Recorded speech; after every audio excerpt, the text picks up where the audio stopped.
Oh, she's dragging. Poor Doria.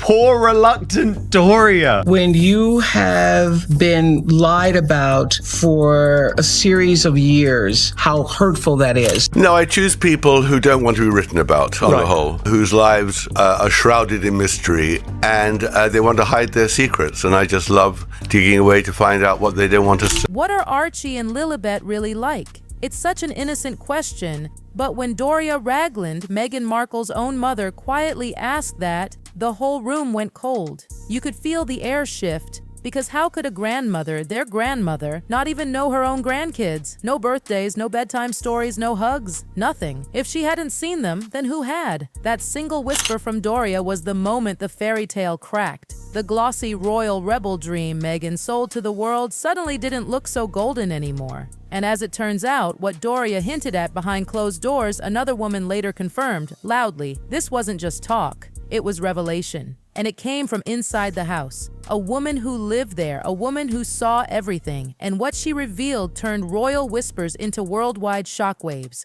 How conniving and manipulative and evil to do that to a mother and daughter relation. The woman wasn't some random gossip. No, she was Meghan's nanny and housemaid, someone who moved through that Montecito mansion every single day, quietly watching. And she said the place didn't feel like a home. It felt like a movie set. Every room spotless, picture perfect, staged, but too perfect, like it was waiting for actors who never arrived. She said there was no laughter echoing down the halls, no toys tossed aside, no tiny shoes by the door, just silence. Because behind the cameras and photo ops, this wasn't a family. It was a production. At first, Meghan dropped by 3 or 4 times a week, always flanked by people. Marcus Anderson, her trusted friend, sometimes a blonde assistant, sometimes even a full camera crew. She'd glide through the hallways, phone glued to her hand, always talking fast, posing without looking like she was posing, and to the staff, it didn't feel like parenting, it felt like filming. Then the visits became fewer, 2 days a week, then 1. The woman the world knew as the Duchess of Family Values suddenly looked more like a guest in her own house. And that's when the question started creeping in everyone's mind. If Meghan wasn't there, then who was with the kids? And I just didn't want to be alive anymore. That she would actually think of not wanting to be here. That's not an easy one for a mom to hear. Let's rewind to the night when everything changed. The maid was in the kitchen when it started, shouting, first Harry's voice, then Meghan's. She rushed into the hallway and froze. Harry was holding Meghan's arms, pleading with her to stop as she tried to strike him. Marcus Anderson ran in, pulling Meghan away while Harry slumped into a chair, not angry, not yelling, just broken. The maid, trembling, handed him a glass of water. He whispered, "Thank you." And in that quiet moment, she saw it. The heartbreak of a man who once carried the pride of a nation, now trapped in a home that didn't even feel like his. After that night, nothing was the same. The smiles disappeared, but the cameras stayed. The laughter was gone, but the lights never turned off. The home became a hostage set, shiny, silent, suffocating. And then came the rumor that turned into a secret. The one everyone whispered, but no one dared to say out loud. The pregnancy that never was. The maid said she worked 12-hour shifts, 5 days a week for months. She saw Meghan almost every day, but never, not once, did she see her pregnant. No baby bump, no morning sickness, no doctor visits, no nursery prep, nothing. Meanwhile, the world saw glossy magazine covers of Meghan glowing in designer gowns, gently cradling her stomach. But the woman scrubbing those same floors said none of it matched. "I never saw her pregnant," she swore. Not with Archie, not with Lilibet, never. Her voice wasn't bitter, it was steady, calm. Because real truth doesn't shout, it just stays. And she was there. She witnessed it. Then came the detail that truly shook her. For months, she cleaned from sunrise to sunset, and never once did she see Archie or Lilibet. No toys scattered around, no bottles, no laughter, no baby cries. The house was beautiful, yes, but lifeless, like a museum pretending to be a home. One day, she finally asked another staff member in a low whisper, "Do you ever see the children?" The woman just shook her head.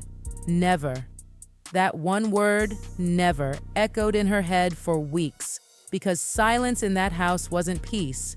It was planned. It was deliberate. That's when the maid realized something horrifying. What the world believed was privacy might have been something else entirely. A perfectly crafted illusion. But even that wasn't the strangest part.